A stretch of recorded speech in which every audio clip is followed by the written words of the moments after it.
Hana adalah anak bungsu. Sejak ayahnya meninggal bertahun-tahun lalu, hidupnya berubah. Kini, ia hanya tinggal berdua dengan ibunya di sebuah rumah kontrakan sederhana. Kakak laki-lakinya, Suho, sudah menikah dan memiliki seorang putra. Mereka hidup terpisah, sibuk mengurus bisnis restoran yang tak pernah benar-benar sepi. Meski begitu, setiap minggu Suho tetap mengirim uang untuk kebutuhan Hana dan ibunya. Namun, jumlahnya seringkali hanya cukup untuk makan dan kebutuhan dasar. Bahkan, terkadang nominal itu berkurang. Hana tidak pernah protes. Ia selalu berusaha memahami. Ia tahu kakaknya juga punya tanggung jawab lain. Ia memilih diam, lalu mencoba menenangkan ibunya setiap kali keluhan mulai terdengar. Di balik itu semua, setiap malam Hana menangis dalam diam. Ia menahan sesak sendirian, tak ingin ibunya ikut khawatir. Hana sudah berulang kali melamar pekerjaan ke sana-sini,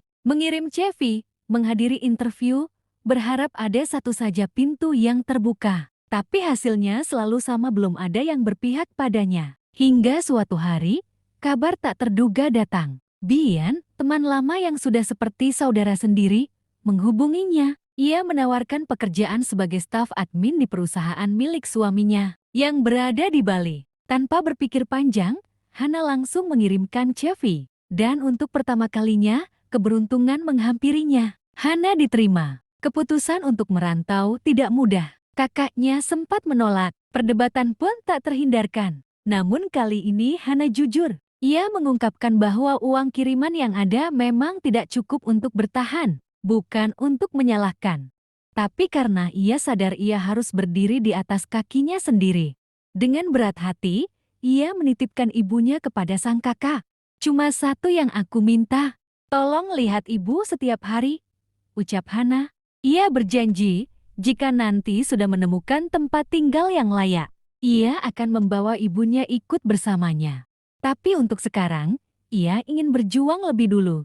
Sayangnya, perjuangan Hana tidak hanya soal ekonomi.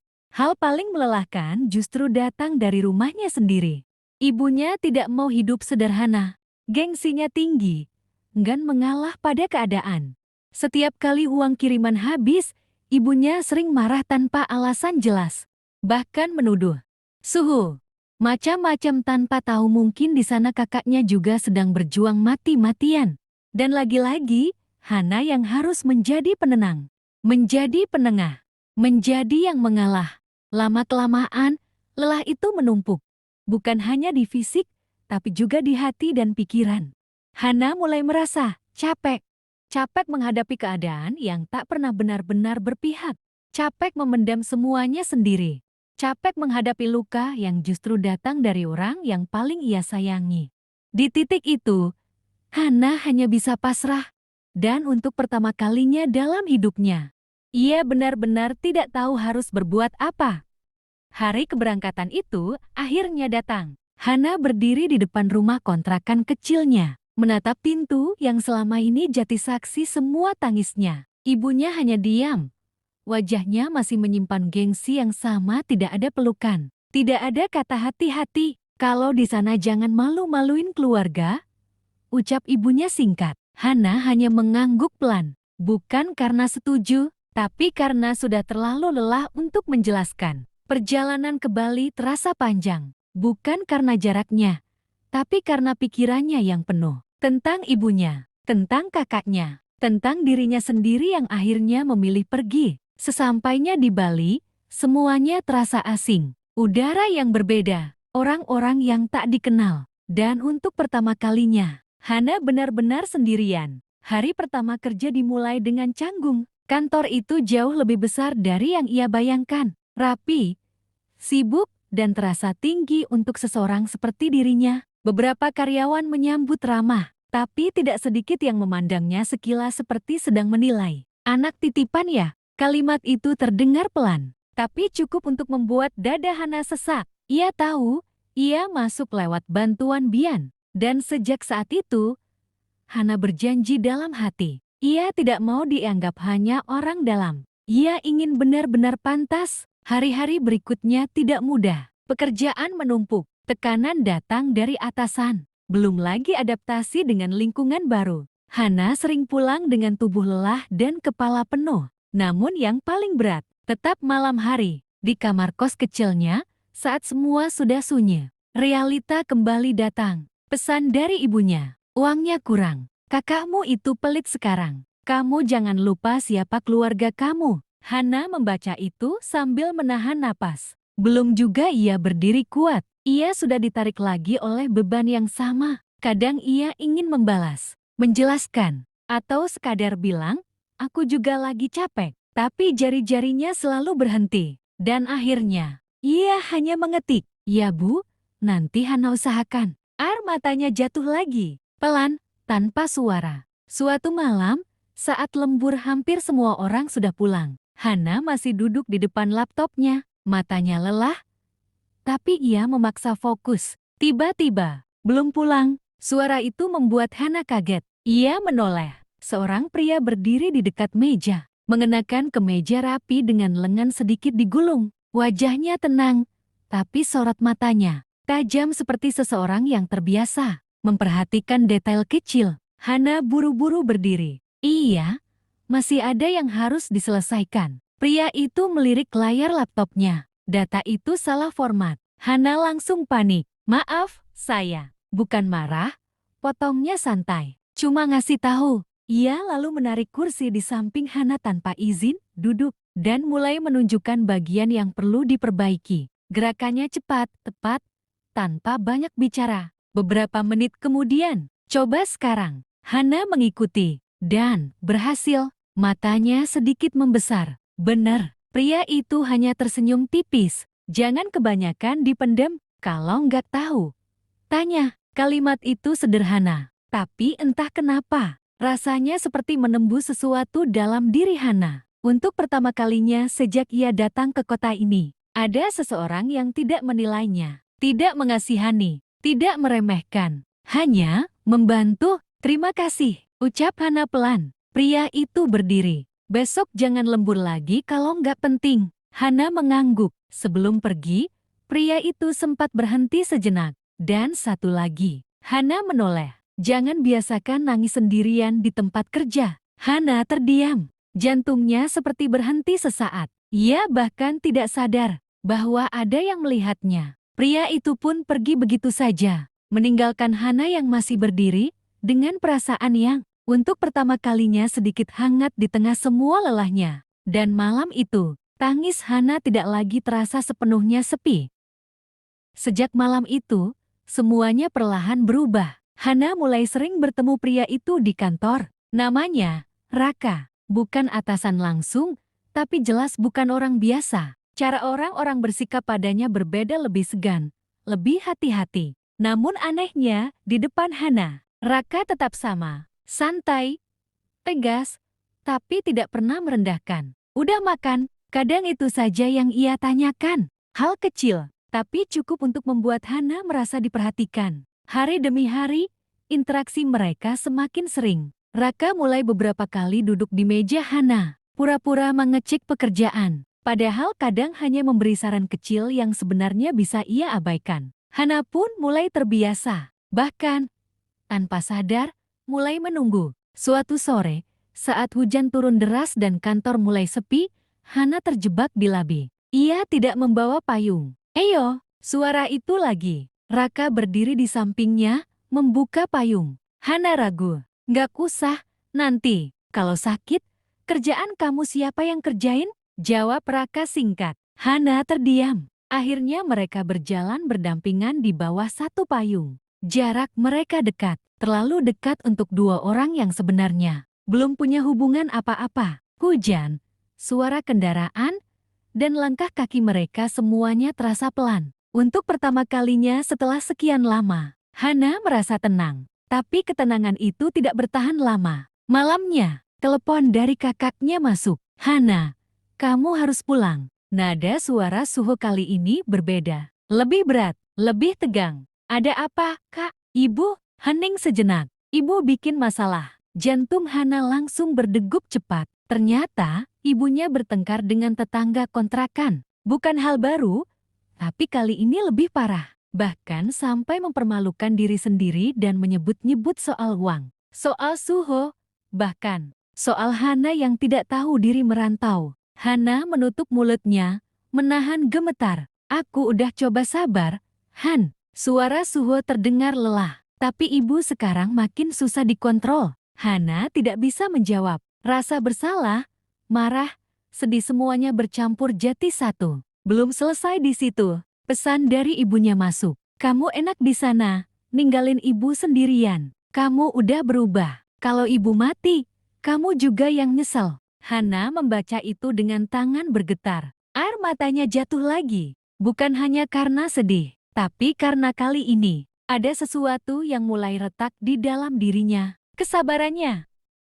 Keesokan harinya, Hana datang ke kantor dengan mata sembab. Ia berusaha terlihat biasa, tapi tidak semua bisa disembunyikan. Kurang tidur lagi, Raka berdiri di samping mejanya. Hana mencoba tersenyum. Biasa, Raka tidak langsung percaya. Ia menatap Hana beberapa detik, lebih dalam dari biasanya. Masalah rumah, Hana terdiam. Biasanya ia akan mengelak, tapi entah kenapa. Di depan Raka, rasanya lebih sulit untuk berpura-pura kuat. Aku capek. Ucap Hana pelan, hampir seperti bisikan. Dan itu cukup. Raka tidak banyak bertanya. Ia hanya menarik kursi, duduk di samping Hana. Kalau capek, jangan ditahan sendirian. Kalimat itu sederhana. Tapi kali ini, Hana benar-benar tidak kuat. Air matanya jatuh. Untuk pertama kalinya, bukan sendirian. Raka tidak panik, tidak juga berusaha sok menenangkan. Ia hanya diam,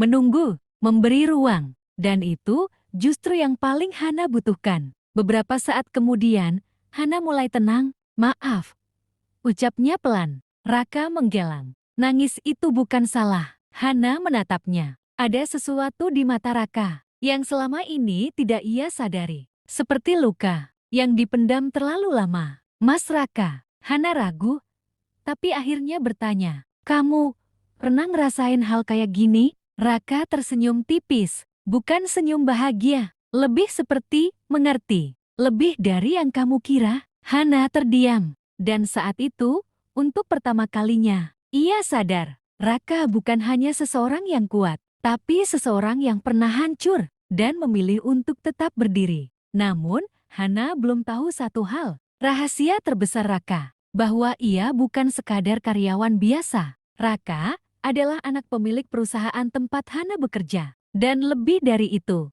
ia diam-diam memperhatikan Hana, jauh sebelum Hana menyadari keberadaannya. Beberapa hari setelah itu, hubungan Hana dan Raka terasa semakin dekat, bukan yang diucapkan, tapi yang dirasakan. Raka mulai sering menunggu Hana pulang, kadang pura-pura kebetulan, kadang terang-terangan. Udah, aku antar. Hana yang dulu selalu menolak, kini hanya mengangguk pelan. Bersama Raka, semuanya terasa lebih ringan. Masalah rumah tidak hilang, tapi setidaknya ada jeda, ada tempat untuk bernapas. Sampai akhirnya, semuanya runtuh dalam satu hari. Pagi itu, suasana kantor berbeda. Lebih rapi, lebih tegang. Semua karyawan berdiri lebih cepat dari biasanya. Pak Direktur datang. Bisik-bisik mulai terdengar. Hana yang masih baru hanya ikut menunduk, mencoba tidak menarik perhatian. Langkah kaki terdengar mendekat. Tegas, berwibawa. Hana menahan napas. Sampai tiba-tiba, Raka, suara pria dewasa itu memanggil.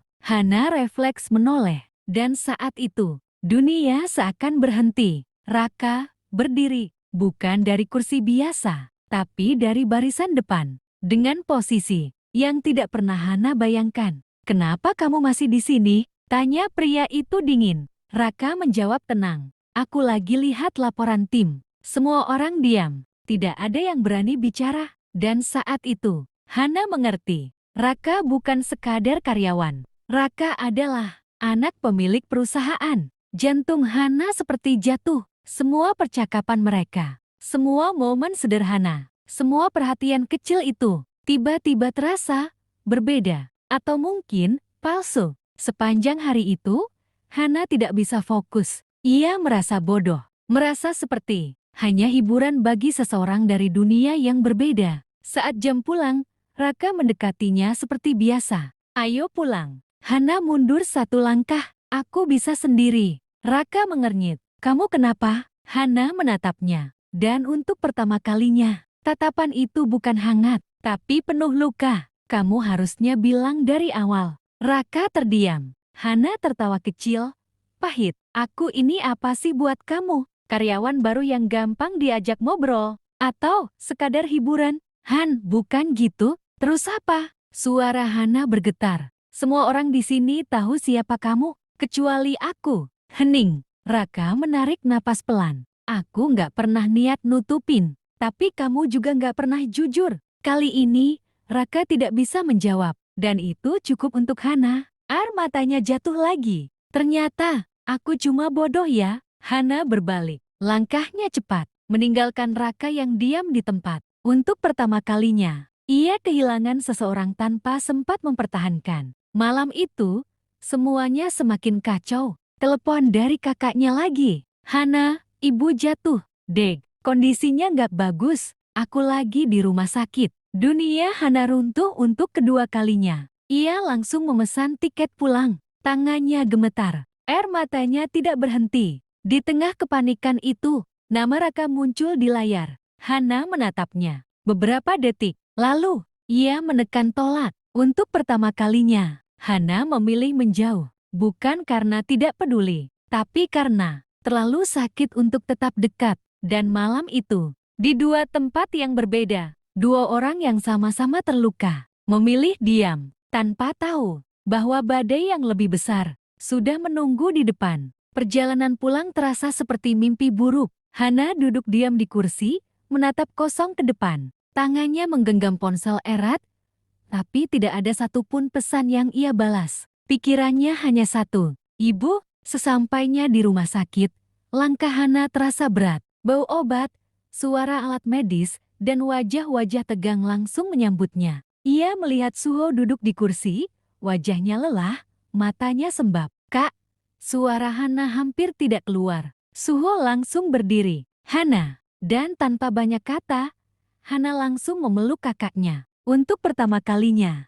mereka sama-sama runtuh. Ibu gimana? Tanya Hana gemetar. Suho menunduk, tekanan darahnya drop, kecapekan, sama emosi. Hana menutup mulutnya. Emosi, kata itu seperti pisau. Perlahan, Hana masuk ke ruang rawat. Di sana, ibunya terbaring lemah. Wajah yang biasanya keras, kini terlihat rapuh. Untuk pertama kalinya, Hana melihat ibunya seperti itu, kecil, tak berdaya. Air mata Hana jatuh tanpa bisa ditahan. Ibu, ia mendekat, menggenggam tangan yang dingin itu. Maaf, suara Hana pecah. Maaf kalau Hana pergi. Maaf kalau Hana belum bisa jadi anak yang cukup. Semua yang selama ini ia pendam keluar begitu saja. Di balik semua rasa lelahnya, ternyata ia masih hanya seorang anak yang ingin diterima. Beberapa saat kemudian, ibunya perlahan membuka mata. Hana, suara itu lemah. Hana langsung mengangguk cepat. Iya bu,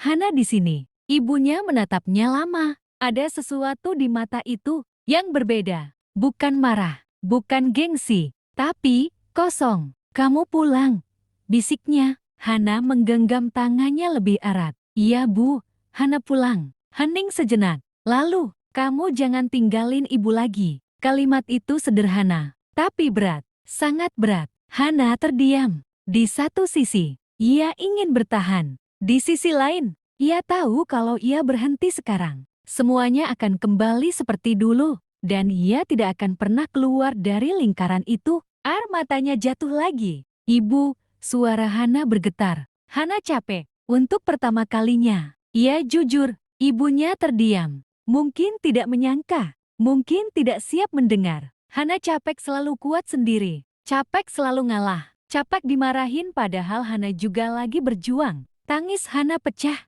Suho yang berdiri di pintu hanya bisa diam. Ini bukan sekadar percakapan. Ini luka yang akhirnya terbuka. Ibunya memejamkan mata. Air mata perlahan jatuh dari sudut matanya. Dan saat itu, tidak ada lagi gengsi. Tidak ada lagi ego. Hanya seorang ibu dan anak yang sama-sama terluka. Di luar ruangan, Suho berdiri sendiri. Lalu seseorang mendekat. Gimana kondisinya? Suho menoleh. dan sedikit terkejut.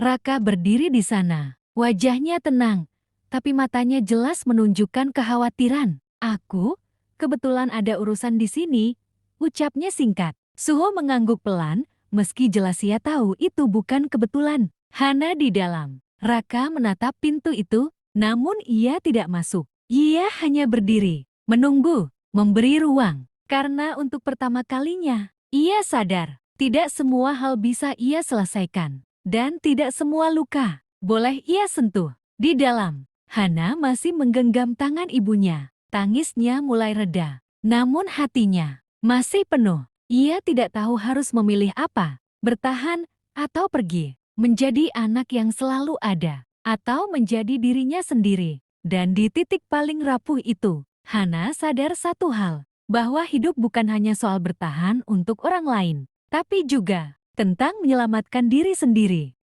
Malam semakin larut, suasana rumah sakit mulai sunyi. Hanya tersisa suara langkah perawat dan bunyi alat medis yang berdetak pelan. Hana masih duduk di samping ibunya. Tangannya tidak lepas sejak tadi, seolah takut. Jika dilepas, semuanya akan hilang lagi. Di luar ruangan, Raka masih berdiri, diam, menunggu. Sampai akhirnya, Suho keluar dari ruangan dan menatapnya. Masuk aja, ucapnya pelan. Raka sempat ragu, namun akhirnya, ia mengangguk. Langkahnya terasa lebih berat dari biasanya. Bukan karena takut, tapi karena ia tahu, di dalam sana ada seseorang yang sedang terluka. Karena dirinya juga. Perlahan, pintu dibuka. Hana menoleh, dan saat melihat Raka, hatinya langsung bergetar. Semua yang ia tahan, hampir runtuh lagi. Ngapain kamu kesini? Suara Hana lirih, tapi jelas. Raka tidak langsung menjawab.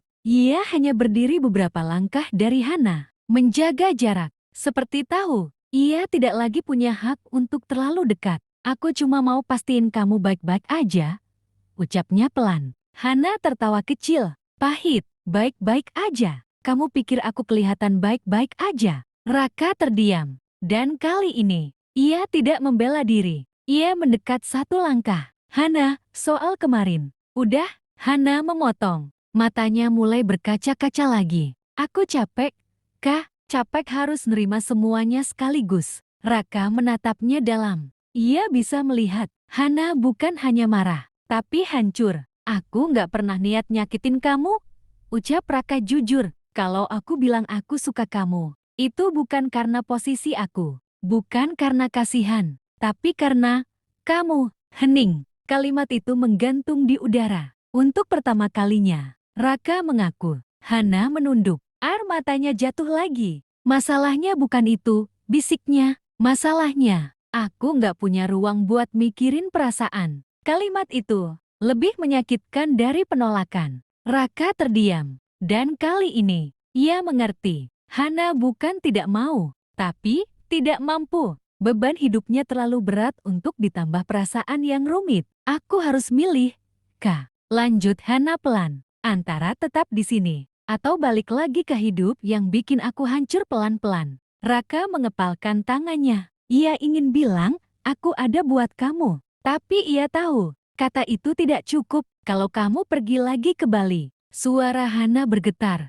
Aku takut semuanya bakal keulang. Ibu, kakak, aku. Ia tidak sanggup melanjutkan. Raka menarik napas panjang. Dan untuk pertama kalinya, ia menurunkan egonya. Kalau kamu harus tinggal, ia tinggal. Hana menoleh. Kaget. Raka tersenyum tipis. Pahit. Aku nggak mau jadi alasan kamu makin berat. Kalimat itu sederhana, tapi penuh pengorbanan. Hana terdiam. Dadanya terasa sesak. Untuk pertama kalinya, ada seseorang yang tidak memintanya mengalah. Tidak menuntut. Tidak memaksa. Justru melepaskan. Dan itu membuatnya semakin sulit.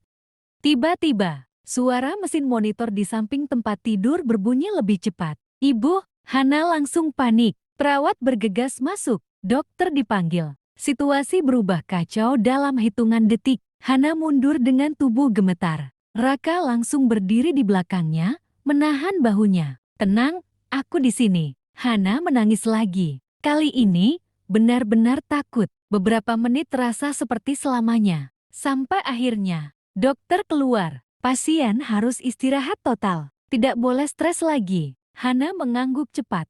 Meski air matanya belum berhenti. Kalimat itu jelas. Tidak boleh stres. Artinya, semua yang selama ini terjadi harus berhenti. Dan itu berarti, Hana harus mengambil keputusan. Sekarang, malam itu, Hana berdiri di lorong rumah sakit. Sendiri, ia menatap keluar jendela. Lampu kota terlihat samar. Hidup terus berjalan, tapi dirinya masih di persimpangan. Di belakangnya, Raka berdiri, tidak mendekat, tidak memanggil, hanya menunggu, memberi Hana ruang untuk memilih. Beberapa saat kemudian, Hana berbalik, menatap Raka. Matanya masih basah, tapi kali ini lebih tenang. Ia menarik napas dalam. Aku akan tetap di sini. Raka diam, tidak kaget, seolah sudah tahu. Hana tersenyum kecil, sedih. Tapi bukan berarti aku nyerah sama hidup aku. Kalimat itu berbeda. Ada kekuatan di dalamnya. Aku bakal cari cara lain. Kerja di sini, apapun itu. Aku nggak mau lagi hidup cuma buat bertahan. Raka menatapnya lama. Dan untuk pertama kalinya, ia benar-benar bangga. Kalau itu pilihan kamu, ucap Raka pelan. Aku dukung. Hening. Tidak ada pelukan. Tidak ada janji, tapi justru itu yang terasa nyata. Namun, tanpa Hana sadari, keputusan itu baru awal dari sesuatu yang lebih besar. Karena di balik semua ini, ada satu hal yang belum terungkap. Sebuah keputusan yang sudah dibuat Raka, jauh sebelum Hana memilih. Dan keputusan itu akan mengubah hidup mereka berdua secara drastis. Pagi itu, suasana rumah sakit jauh lebih tenang. Kondisi Ibu Hana mulai stabil. Wajahnya masih lemah, tapi tidak lagi setegang sebelumnya. Untuk pertama kalinya, ada ketenangan yang terasa di ruangan itu. Hana duduk di samping tempat tidur, menggenggam tangan ibunya. Kali ini, tanpa beban. Pintu perlahan terbuka. Suho masuk, bersama Raka. Hana sedikit terkejut, tapi tidak lagi panik seperti sebelumnya. Ada yang berbeda, bukan hanya pada keadaan, tapi juga pada hatinya. Han, panggil Suho pelan. Hana menoleh. Ada yang harus kakak jelasin. Nada suaranya serius, tapi tidak tegang. Hana mengernyit kecil. Jelasin apa? Suho menatap Raka sebentar, lalu kembali ke Hana. Kamu ingat dulu, waktu kakak hampir bangkrut? Hana langsung terdiam. Tentu saja ia ingat. Itu masa paling berat bagi Suho. Restorannya hampir tutup, utang menumpuk, dan ia bahkan sempat menjual hampir semua asetnya. Hana menelan ludah. Ya, Suho menarik napas panjang. Yang nolong kakak waktu itu, bukan Bang. Hana mulai merasa ada sesuatu. Terus, Suho tersenyum kecil. Suho menunjuk ke arah Raka. Hana langsung menoleh. Matanya membesar. Raka hanya berdiri diam. Tenang, seperti sudah siap sejak awal. Waktu itu, lanjut Suho. Perusahaan keluarganya Raka yang bantu kakak, tapi bukan cuma itu. Suho menatap Hana dalam. Raka sendiri yang turun tangan. Dia yang yakinin ayahnya buat kasih kesempatan ke usaha kakak. Hana benar-benar tidak bisa berkata apa-apa. Semua potongan mulai tersambung. Kenapa? Suara Hana hampir tidak terdengar. Raka akhirnya bicara. Karena waktu itu, aku lihat kakak kamu nggak nyerah. Hening. Dan karena Raka menatap Hana, aku udah kenal kamu lebih dulu. Dek, jantung Hana seperti berhenti. Apa maksud kamu? Raka tersenyum tipis. Kamu mungkin enggak ingat, tapi dulu, waktu kakak kamu masih sering jemput kamu sekolah. Hana mencoba mengingat. Aku pernah lihat kamu. Flashback itu perlahan muncul. Seorang gadis sederhana, selalu tersenyum meski bajunya biasa. Selalu mendahulukan orang lain. Tanpa sadar, itu tertanam. Sejak saat itu, lanjut Raka. Aku tahu, kamu beda. Air mata Hana mulai jatuh lagi. Semua ini bukan kebetulan. Dan waktu Bian bilang ada temennya yang lagi butuh kerja, Raka tersenyum kecil. Aku langsung tahu itu kamu. Hana menutup mulutnya. Selama ini, ia pikir semuanya hanya keberuntungan. Ternyata, ada seseorang yang diam-diam sudah menjaganya dari jauh. Tapi aku nggak mau kamu tahu. Lanjut Raka pelan. Karena aku nggak mau kamu merasa Semua ini karena aku. Hana terdiam. Hatinya penuh. Bukan marah, bukan sedih, tapi hangat, sangat hangat. Suho tersenyum melihat mereka. Dan satu lagi, Hana menoleh. Suho menatap Raka. Dia udah nolak posisi direktur. Hana langsung kaget. Apa? Raka menghela napas pelan. Aku capek hidup sesuai ekspektasi orang lain. Ucapnya jujur. Aku mau mulai sesuatu. Dari nol. Hana menatapnya tidak percaya. Kenapa? Sejauh itu, Raka tersenyum. Kali ini, tulus. Karena aku pengen punya hidup yang aku pilih sendiri. Hening. Lalu ia menatap Hana. Dan kalau boleh jujur, aku pengen ada kamu di situ. Air mata Hana jatuh lagi. Tapi kali ini, bukan karena luka. Melainkan karena, akhirnya, ada seseorang yang memilihnya. Bukan karena kasihan. Bukan karena kewajiban. Tapi karena, benar-benar ingin. Beberapa minggu kemudian, Ibu Hana sudah pulang dari rumah sakit. Perlahan berubah. Tidak langsung sempurna. Tapi mulai belajar. Belajar menerima. Belajar menurunkan gengsi. Belajar menjadi rumah yang lebih hangat. Suho pun lebih sering datang. Bukan hanya membawa uang, tapi juga waktu. Dan Hana akhirnya kembali ke Bali. Tapi kali ini, bukan untuk lari, melainkan untuk melanjutkan hidup dengan pilihan sendiri. Di bandara, Raka berdiri di sampingnya. Siap? Tanya Raka. Hana tersenyum. Untuk pertama kalinya, tanpa beban. Siap. Raka mengulurkan tangan. Dan kali ini, Hana tidak ragu. Ia menggenggamnya erat. Karena akhirnya, Hana sadar satu hal. Rumah bukan hanya tempat kita kembali, tapi tempat di mana kita diterima. Dan untuk pertama kalinya dalam hidupnya, Hana menemukan rumah itu. Bukan hanya di keluarganya, tapi juga di seseorang yang memilih untuk tetap tinggal.